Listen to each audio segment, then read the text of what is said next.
10 movies I love, the 1960s.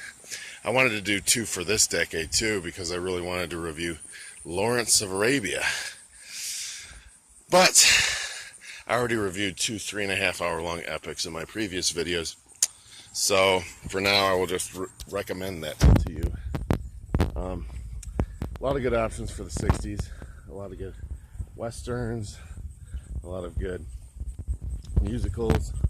A lot of good comedies. A lot of good European and Asian films. But there's one movie in particular that really stands out. It is 2001, A Space Odyssey, directed by the late, great Stanley Kubrick. The song that's most commonly associated with it is Also Sprach Zarathustra. A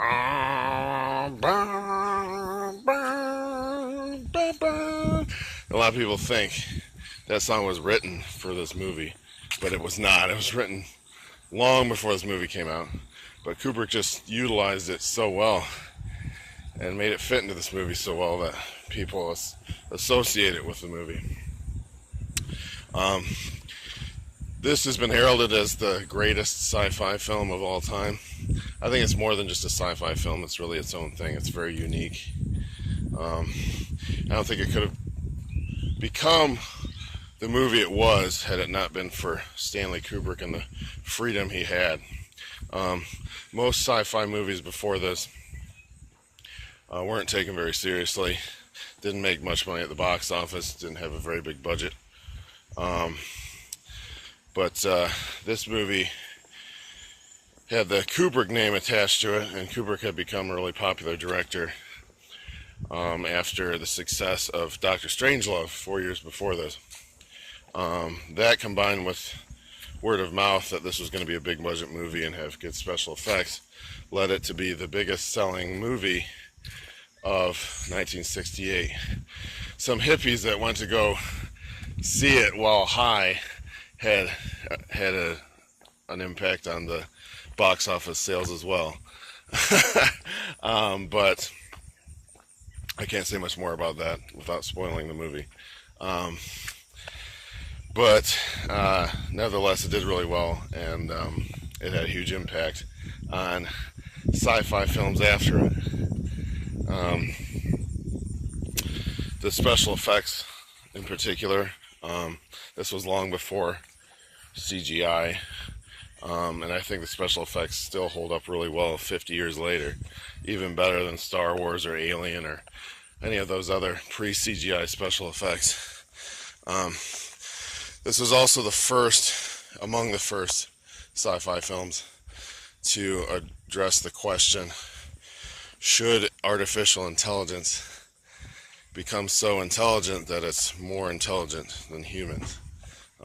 That theme would continue in movies like the Terminator movies and the Matrix, and but yeah, this is one of the first movies that really wrestled with that. It's a very divisive movie. Some people love it, some people are bored out of their minds by it, and apparently even back in 1968 some people were bored by it or hated it. A friend of mine's dad has a really funny story about that. He saw it when he was a little kid, back when it came out in 1968, in Cinerama, which was the 1960s equivalent of IMAX. And at the end of the movie, his jaw was wide open. He was like amazed. And this teenage kid behind him was like, "That was the stupidest movie I've ever seen." I guess he wanted to punch him. But yeah, it's don't watch the movie expecting Star Wars. It's a much different movie. It enthralls you into the world of outer space in kind of a bizarre way, but a very unique way. And keep in mind, this was a year before people landed on the moon, so the moon scenes looked amazing to people. I think they still look amazing. And this was a mostly silent film in an age of talking pictures that relied heavily on talking and dialogue to tell a story. But this movie has little to no dialogue. It probably has just an 80-page script, if that, which isn't much at all. Most scripts are well over 100 pages. So yeah, it brought us back to the silent era when the visuals did the storytelling.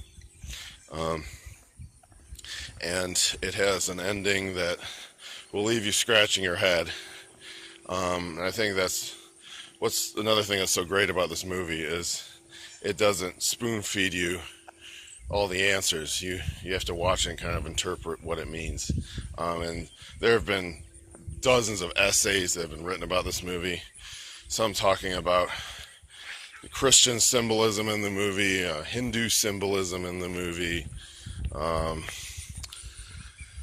or symbolism in the movie about aliens and you name it. So yeah, I don't want to say too much more. I'm already over 6 minutes.